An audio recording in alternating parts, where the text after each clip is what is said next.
Desperate conservatives klan rally around an absurd talking point, and now the writing has always been on the wall. And Republicans will almost certainly clan rally to Donald Trump's side now that he's running for squatter again, even though they know he's a fucking loser who will make their already unpopular party even more hated. Now, sure, after Trump's long and boring announcement speech at Mar-a-Lago on Tuesday night, pockets of Republican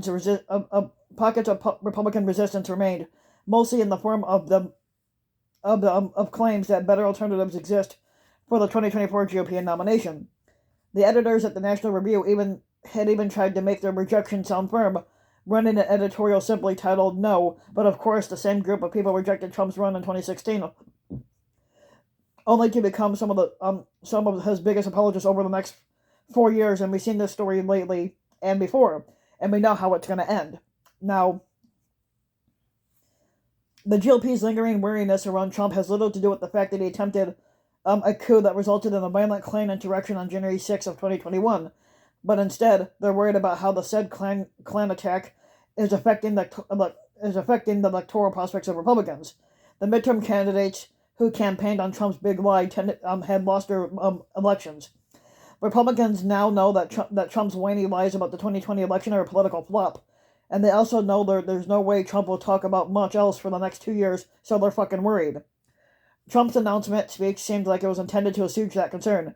He adopted the low-energy, droning tone that he takes when trying to bait the press into calling him presidential, which is anything but that. He tried to stick to the teleprompter, which dished out a speech full of lurid lies, along with the notion that he is running to serve the public instead of his own ego. As Heather Digby Parton noted at Salon, even though Trump tried to follow through on the promise to be dignified and buttoned up, he couldn't sustain it. Soon he's raving incoherently about the supposed conspiracies against him. At one point, he even belly ached, "I'm a victim. I tell you, I'm a victim. No, you're not." Still, Trump sycophants understand the narrative he's trying to create. Boring elder statesman who has moved on from 2020, and so they're pretending he gave the speech he was supposed to give, rushing forward to praise and lick his nuts for his newfound gravitas. So Senator Lindsey Graham of South Carolina, who was he's a reliable sycophant, shot out of the gate early with his spin. If Trump continues this tone and delivers the message on a consistent basis, he'll be hard to beat. He's been beaten before, and he will be beaten again. The tweet described the speech as purely imaginary.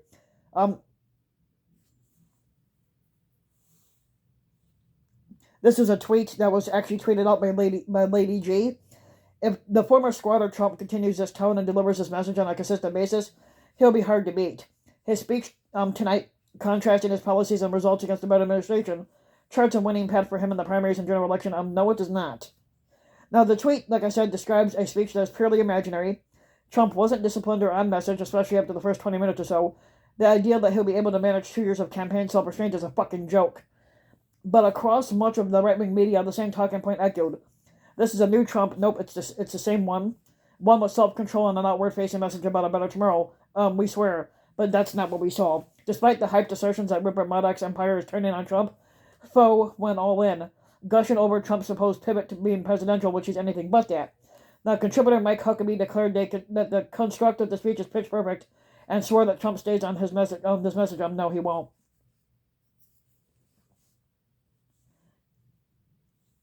Of course, as Josh Marshall of Talking Points Memo noted, all this spin was going on while Trump was still talking. Quite literally, Foe turned down the volume on Trump's rant so they could assure the audience that the speech was actually statesmanlike and sober, which it wasn't. As Digby Parton explained Wednesday, the talking heads went on like this for quite a while, praising Trump for supposedly giving a very serious and powerful speech that puts American families' interests first, which it does not.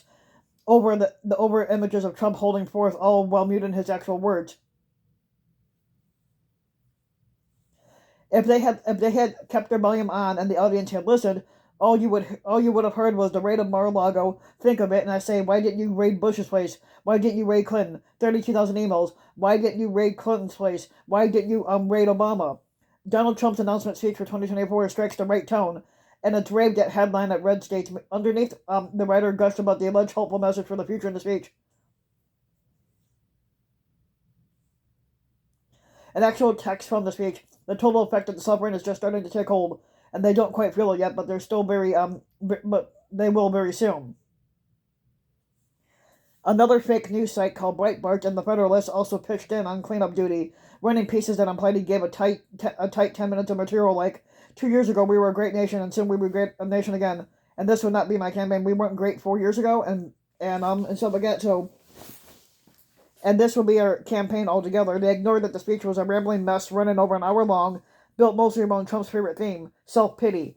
They definitely did not mention the speech was so dreadful that they definitely did not mention that the speech was so dreadful that the audience tried to leave, and they were forced by security to stay.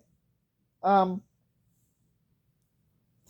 not talking about random passersby. These people flew to Palm Beach for the specific event, as demonstrated by Foe talking over Trump's speech to tell viewers how great it supposedly was, rather than let them hear it for themselves. The tap dance right wing propagandists are doing depends heavily on their audience, on their audience to not engaging directly with Trump's actual words. Few people watched the speech. They were very fucking bored, and they tried to leave. The cable news network, which seemed to have started off with the intention to play the whole thing unedited and live, cut away about 3 minutes in rather than lose the audience. Trump's snowflake-sensitive ego will no doubt be hurt by the lack of interest in his actual speech, but ultimately it benefits him. It's a lot easier to bamboozle people about his allegedly dignified demeanor if no one is fucking listening. A loss for Trump sycophantic inbred loyalists. 2 years is a long time. At some point, people will start to pay attention to Trump's actual words again, and they'll see that he's still harping on the big lie, that he's unsubtly promoting QAnon, and that he still believes violence towards his political opponents is desirable. And lipstick can be applied as often as they like, but after 7 years of this, there's little chance that they can hide that they're trying to pretty up they're trying to pretty up a pig or whatever you want to call it. So if you like the video, you can give the video a like and subscribe to my channel, RBW King. You can also hit the notification bell so that you'll be notified when a new video comes out. And if you want to support my work even further, you can donate to my Patreon link, which you can find in the About section of YouTube. And for just a little as a few bucks a month, your donation can help go a long way. And thanks for listening.